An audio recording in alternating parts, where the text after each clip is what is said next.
Hi, and welcome to another Modern Commerce Talk from Avencia. I'm Jack Stratten, your host from Insider Trends, and I'm joined again by Tobias Bergström, Commerce Advisor at Avencia. Today, we're going to be touching on D2C, direct to consumer, another hot topic during the pandemic. Lots and lots of brands who've never gone direct to consumer before, or at least not on a big scale, have suddenly been making kind of big retail news for doing so. And it's become a hot topic because obviously that's felt like a bit of a threat probably to certain third-party sellers and retailers and marketplaces. It's also inspired lots of other brands to start to rethink, I think, the whole idea of whether they should be doing this. Are they missing out? Is this the future? There's also this whole idea of, I guess, why people are doing it, because sometimes if it's Heinz, for example, doing it, people are thinking, well, is it really because of making money, or is actually the real kind of strategy here to do with data, getting their own data? And of course, people are often speculating in that scenario because I don't really know, what Heinz's motivations are if they don't share it. But whatever our opinion on this stuff, it's super interesting, and there's a lot going on, and no doubt, eventually you're getting a lot of requests about this from your clients. So, Tobias, I just want to get your take on some of this. So firstly, very broadly, what is the value in a kind of D2C platform, in a direct-to-consumer platform, for a brand who's never done anything like that before? I think there are at least two main motivators for going direct to consumer. And the first one is perhaps not outspokenly, but it's about margins, right? I mean, obviously, if you can cut out a couple of guys in the middle, your margins will increase. But I don't think that's perhaps the dominant factor for deciding to go direct to consumer.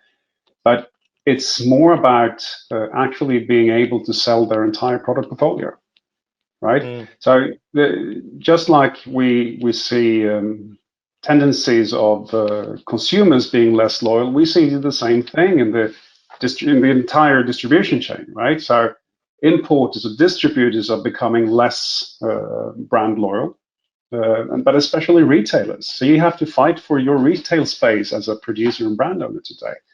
And I mean, many of the producers and brand owners I've been talking to uses that as their main argument to make sure that you actually have a sellable product or a sellable product portfolio to the consumer.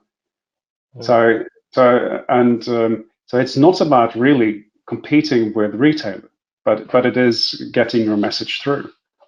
And if you can get some revenue and some margins out of that, great.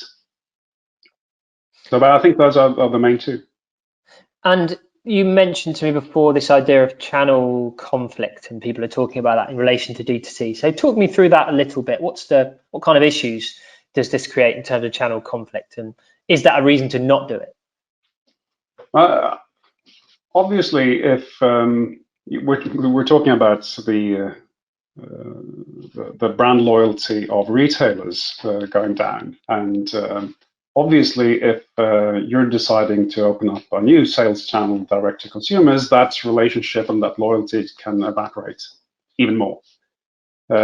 So of course, there will be angry people on the retail side if you decide to go direct. But in my experience, the biggest resistance from going direct to consumer is actually within your own organization, and especially the sales force. So you're absolutely scared stiff of losing that retail account because of that channel conflict, that political conflict of you going direct. So you will have an army of resistors in the sales department. I mean, put it bluntly and in very black and white way. So that's what I find. I mean, if you can't convince the sales guys to go direct, then it probably won't happen. But I think the dawn and the importance of marketplaces has shifted this. So, I mean, often there is no political issue in putting your product on a marketplace such as Amazon, right? it's almost expected that you take care of your product information, that you lead the way, at least on Amazon, say, for your branded product. And when you're there, you're going to sell. And all of a sudden, you are selling directly, even though it's through a marketplace. Then selling directly online, I mean, in your e-commerce, is not that big a deal anymore. So you can, as a consumer, you can buy from the retailer, the pure e-tailer that might even be the distributor. You can buy from the marketplace. You can buy directly from the brand. So it's just everybody is becoming everything in the distribution chain right now, and thus the channel crunch and the channel conflict is not as serious anymore. And just to add a pandemic perspective to it, because we have to, right? Again, if it's so much easier to go directly to consumer under these circumstances, because again, if you can't buy that product from brand X in any of the existing retail outlets, be it physical or online, yeah, you will find a way. That's a great motivator. I also think when going directly to consumer, there are some things to keep in mind as a brand owner and producer. My first hot tip is to think diligently about your pricing strategy. Are you going to compete with your retailers, i.e. your customers, on the same price level? Are you going to work campaigns just as they do, or do you keep to your recommended retail price? Right? I think that is for me a key question. If you start price competing with your customers, you might be in trouble. If you try to keep the recommended retail price, then you're having integrity and you're walking the talk, so to speak. So that's one thing. But also, I mean, clearly communicating to your retailers why you're doing this, why you're taking this step. And again, often it's not because you want to take away their business, quite the opposite. And that's also what we're seeing in a lot of cases when you go direct.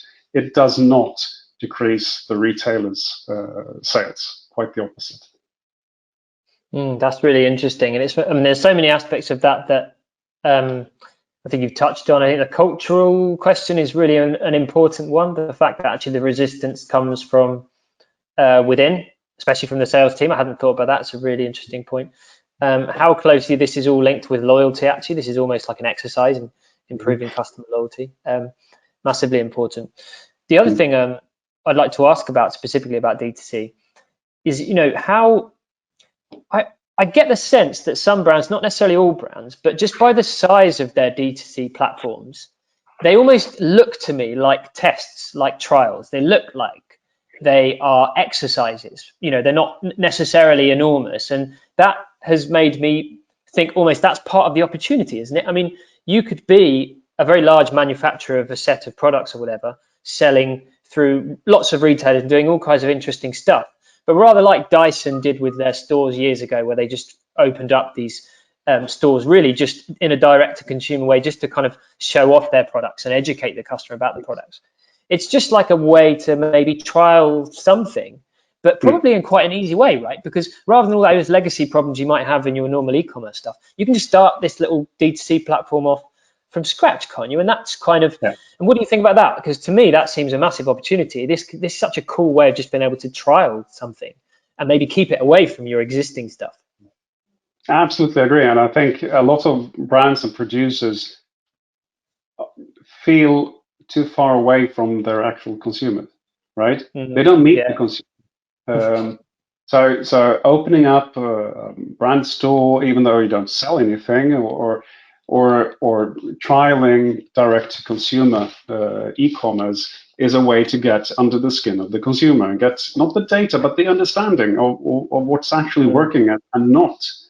And for the last 100 years, I mean, we haven't had that. We have that opportunity now. So again, it doesn't have to be a revenue machine to go direct-to-consumer with e-commerce or physical store, but it can be a fantastic way to actually learn.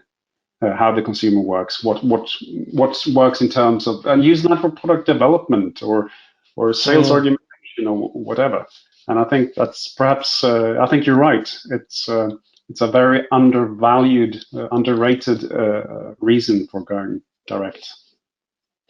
Absolutely, yeah, I completely agree. And it's been, I think for me, one of the most interesting things that's been accelerated during the pandemic. Tobias, thanks so much for sharing your expertise as always. That's all we've got time for this Modern Commerce Talk, and we'll have another one for you soon. Thanks very much and take care. Cheers.